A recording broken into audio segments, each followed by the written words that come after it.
কি মনে হয়? লোকজনের কাছে টাকা পয়সা দেখি না, কোনো নেই, কোনো আনন্দ ফুর্তি নেই। এখন সমস্যা হচ্ছে যে কি কারণে এটা তো বলতে পারবো না। কবে থেকে জমতে পারে? এটা বলতে না, হয়তো 15 রোজার পর থেকে হয়তো হতে পারে।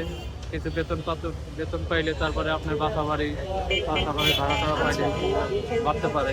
গতবারের তুলনায় এবার একটু বেচা কেনে অনেক কম, গতবারের তুলনায় এবারে অনেক কম, অর্ধেকেরও কম।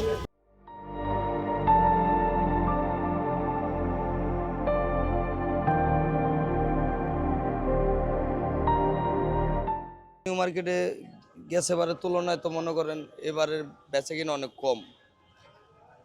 এই অনুযায়ী গ্যাস অবস্থা যে অনুযায়ী আমরা দোকানদারি করছি, মাল বিক্রি করছি কাস্টমার কাছে, মনে করেন ওই অনুযায়ী এই বছর আমাদের সেল হচ্ছে না ওরকম।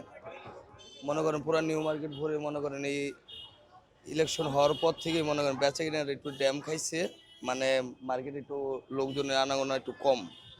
তাদের জন্য মনে করেন আবার আমরা বাইরে দোকানদারি করি তো মনে করেন বাইরে ওরকমভাবে বেচা কিনাও নাই।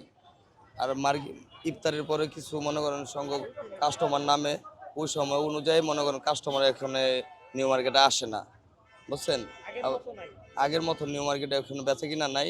মনে করেন এই যে সকাল থেকে মনে করেন 4-5 ঘন্টা হয়েছে, 1টা বাজে মনে করেন আমরা 4-5 পিস মাল বেচছি। আর এতদিনে মনে করেন 10-15 হাজার টাকা বেচে আনলাম। 12 রোজা হিসাবে মনে করেন তেমন কোনো বেচা কিনা না, মানে যদি আল্লাহ যদি হুকুম হয় তাহলে সামনে কি হয় না হয় এটা বলতে পারি না, কিন্তু আশা আছে যে ভালো হওয়ার কথা, বুঝছেন। 20 রোজার পর থেকে হয়তো কিছু টুকিটাকি বেচা কিনা লাগতে পারে, কিন্তু ওই সময় তো সময় শেষ হয়ে যাবো, আর 10 দিন থাকবো, বেশি দিন তো থাকবে না।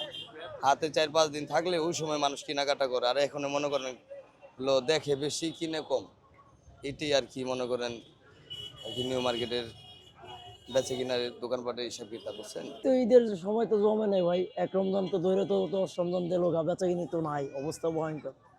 কালকে তো মাত্র 2,500 টাকা বিচ্ছে দিলাম, তো বেচা কিনি তো নেই। 15 রমজান তো ধরে মনে 16 রমজান ধরে এই তো বেচা কিনি মনে হইতে পারে, আর না হইলে নাই। এইটাই তো এই মনে 3টা 4টার সময় নামে। এই ইফতারের সময় আছে মোটামুটি।